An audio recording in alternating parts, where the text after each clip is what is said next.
So welcome to Ramadan tent, open bracket, indoors, close bracket. Tonight, I'm pleased to say we have Katharina Smith-Muller.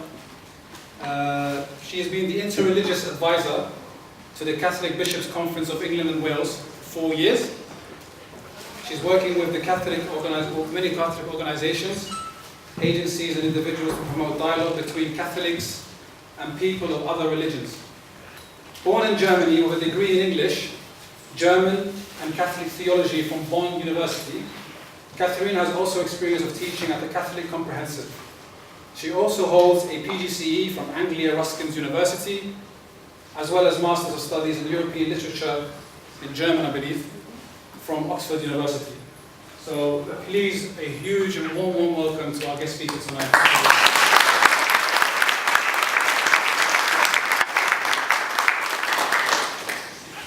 Thank you, everyone, and thanks very much for having me. I think I must be the Catholic in this country who is having the best Ramadan of all Catholics, because I was joking just now, I'm getting an awful lot of free dinners out of this. It's wonderful, a very exciting time for me. So yesterday already I was at an iftar meal at a lovely ladies in South London. And I live in North London. I'm not English, obviously, but my husband is, so I feel very loyal to North London. That's where he grew up. So it's really done away with some prejudices. I didn't know that South Londoners could be quite this nice, so that was really nice. And I'm back today for iftar. I have to admit I didn't fast today. I did do it yesterday. Got up at 2 a.m. I did have water, so before you have too much respect for me, I cheated slightly. But I got up at 2 a.m. I had my food. I said a prayer, and it's really nice because the daily prayers of Islam have really brought me back to my own tradition. We have the Divine Office, it's called, in the Catholic Church. I think other Christian churches use it as well. So we have daily, daytime prayers as well. All priests say them, all people who join religious orders say them. So I got up and I said the first Catholic prayer of the day. I had my Weetabix. I saw someone said Ramadan means Weetabix to them. So that seems to have been a good, authentic choice. So had my 3 Weetabix and an apple and a sesame bar and went back to sleep, went about my day. So I had a really interesting experience yesterday. I couldn't quite face getting up at 2 a.m. again this morning, so huge admiration to everyone who did. I'm sure a lot of people here did this morning as well, so well done.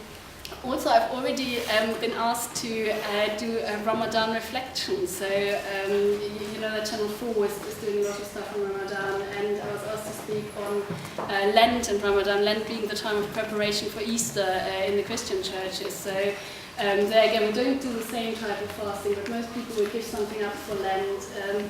And interestingly enough, I think there's a parallel there as well. Someone said to me earlier, a lot of Muslims, even if they're not practicing throughout the year, suddenly for Ramadan they fast. I don't know whether you've had that experience. And I know a lot of people who aren't particularly Christian, who go to church at Christmas or Easter, but come Lent, they'll be giving up chocolate and alcohol. It's really interesting how there's an appeal sort of for people who aren't that bothered during the year. So that was really interesting.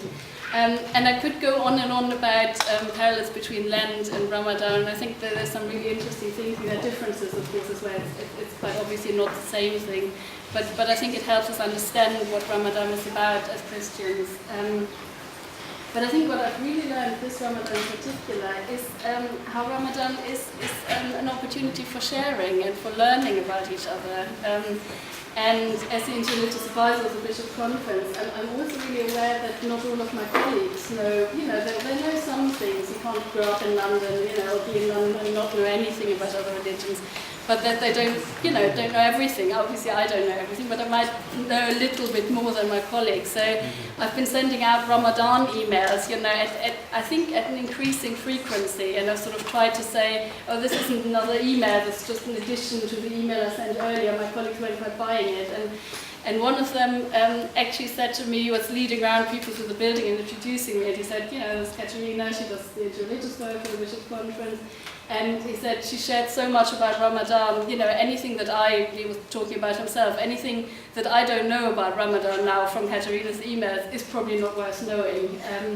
So I really like the way Ramadan has become an opportunity, and the volunteers here have made it an opportunity to just share the joy of Ramadan and to give people an opportunity to learn about Ramadan as well. And I think it's often ignorance that stops us from getting along better, from being friends, and this is why bad things happen, because people don't know about each other. And I'll close with a... I have to close, won't I? Actually, yeah. Sorry, I got carried away. I'll close with a quote from Pope Francis, our brilliant new Pope. Really a blessing for the Church. I think you all have heard the things he's saying and doing at the moment. It's really inspiring. And one of the very first things he said was that the Catholic Church is aware of the importance of friendship between men and women of different religions. And he repeated it, actually, said it again in that address. So that's my closing words. The Church is very aware of the importance of the friendship, and this is certainly helping us be friends, and I'm really looking forward to breaking the fast. Well, I'm not breaking my fast, but I'm really looking forward to joining you in breaking the fast, and thank you very much for having me.